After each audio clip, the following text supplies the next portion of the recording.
something big happened in Tianjin, China. Presidents, prime ministers, and foreign ministers from across Eurasia gathered under the banner of the Shanghai Cooperation Organization, the SCO. But one leader's presence stood out: Turkey's Recep Tayyip Erdogan. Why? Because Turkey is a NATO member, yet Erdogan is rubbing shoulders with Xi Jinping and Vladimir Putin. So the question everyone is asking, is Erdogan quietly building an anti-Western bloc, or is he just playing both sides to secure Turkey's place in a changing world? Let's break down exactly what happened, what was said, and what it means for the global order. The SCO, or Shanghai Cooperation Organization, was founded in 2001 by China, Russia, and several Central Asian states. Over the years, it has expanded to include India, Pakistan, and Iran. And now, with dozens of other nations attending as dialogue partners or observers, the SCO represents a massive bloc, covering nearly half the world's population and a significant share of its GDP. But here's the key point. The SCO is increasingly positioning itself as a counterweight to Western alliances like NATO and the G7. At the 2025 summit in Tianjin, Chinese President Xi Jinping openly criticized what he called bullying countries, a thinly veiled reference to the United States and its allies. He called on members to reject Cold War mentality and support multipolarity, a world where power isn't concentrated in Washington or Brussels, but distributed among many regional players. To back this up, Xi introduced a new idea: the Global Governance Initiative. This initiative promotes alternative international frameworks for trade, security, and diplomacy, effectively signaling that the SCO wants to set the rules of the game, not just follow Western ones. Russian President Vladimir Putin reinforced this message, calling for stronger economic integration within the SCO. He even floated the idea of an SCO development bank, an institution that would rival the World Bank and IMF, both traditionally Western-dominated. So the summit's message was clear. The SCO isn't just a talk shop anymore. It's trying to shape a new order, one that doesn't depend on the West. And then there's Erdogan. Turkey is not a full member of the SCO, but it holds dialogue partner status. Still, Erdogan's speech at the summit was bold. He framed Turkey as a champion of a more inclusive, multipolar global system, echoing the very language of China and Russia. He told the summit that Turkey is seeking full membership in the SCO, and that statement alone raises eyebrows. Because remember, Turkey is a NATO ally. Its entire security architecture, its defense systems, its commitments are linked to the West. So why does Erdogan want deeper integration with a bloc often described as anti-Western? Part of the answer lies in Turkey's unique strategy. Erdogan wants to position his country as a bridge, not just between Europe and Asia geographically, but between power centers geopolitically. By engaging with the SCO, Erdogan signals that Turkey isn't tied to the West alone. It can do business with the East too. But there's another dimension.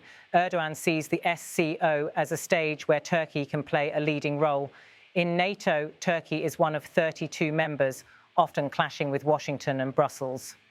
In the SCO, Turkey stands out as the only NATO voice, giving Erdogan both leverage and visibility.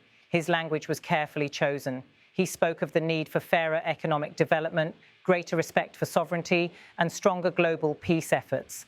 These are themes that resonate not only with China and Russia, but with global South nations frustrated with Western dominance.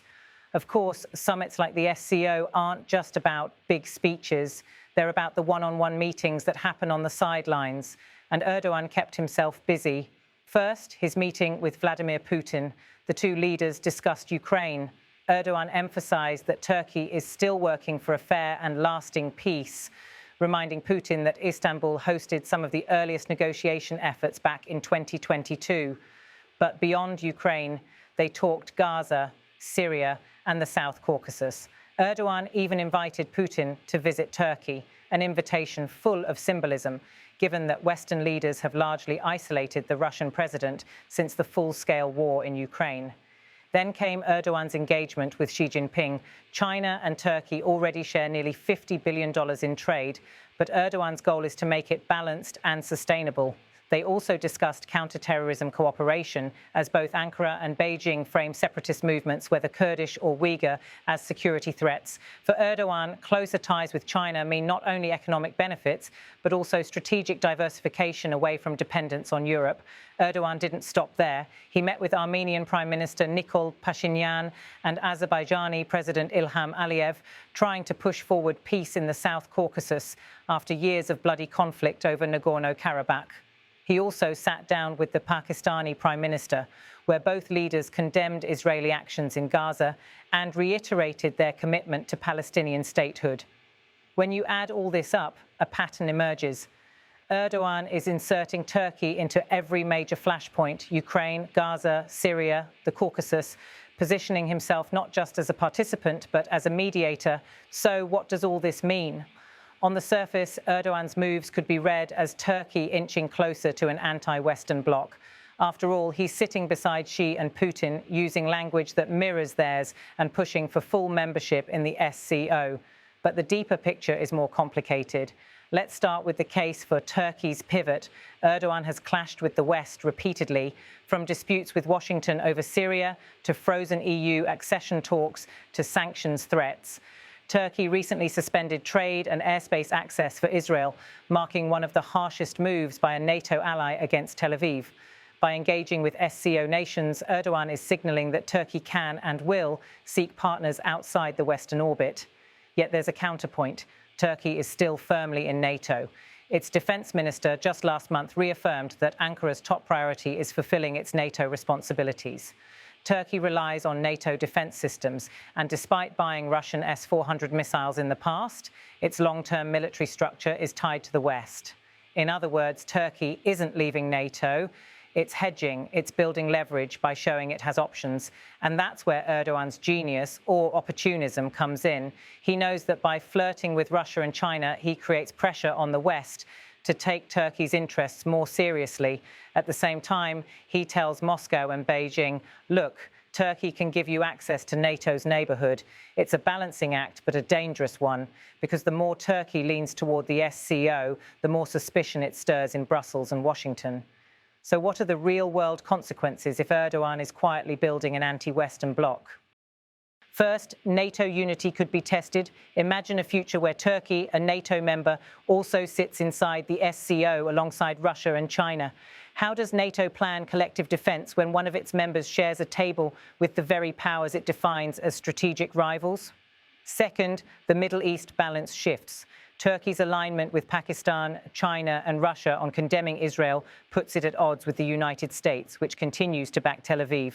This could further deepen rifts in how global powers approach the Gaza crisis. Third, Turkey's economy could see both risk and reward. Closer trade with China offers growth potential, but alienating Western markets, still Turkey's largest trading partners, carries heavy costs. Finally, there's the symbolism. The SCO, once dismissed as a regional forum, is increasingly being cast as a rival power center. By showing up and engaging deeply, Erdogan gives legitimacy to that project. He's telling the world, Turkey isn't just a bridge between East and West. It's a player in its own right, one that can shape the emerging multipolar world. The bottom line, whether Erdogan is truly building an anti-Western bloc or simply playing both sides for Turkey's advantage, his presence in Tianjin makes one thing clear. The global order is shifting and Turkey wants a front row seat. So is Erdogan quietly building an anti-Western bloc? The evidence suggests two truths running side by side. On one hand, his attendance at the SCO summit, his echoing of multipolar rhetoric, his outreach to Putin and Xi, and his stance against Israel. These all suggest a Turkey moving further into the orbit of Eurasian power structures. On the other hand, Turkey remains embedded in NATO, relies on Western trade, and still plays the role of mediator rather than outright defector. In many ways, Erdogan isn't burning bridges, he's building new ones, even if those bridges span rival worlds. And that's why this story matters, because in a time when global alliances are hardening, Erdogan is deliberately blurring the lines. For some, that looks like bold statecraft. For others, it looks like dangerous double dealing. But what's undeniable is this. Turkey under Erdogan wants to be more than a junior partner. It wants to shape the rules of the new world order, whether the West likes it or not. So now the question goes to you. Is Erdogan reshaping Turkey into the bridge of a multipolar world, or is he pushing the country into an anti-Western bloc that could fracture NATO? Drop your thoughts in the comments below, because this debate is only just beginning.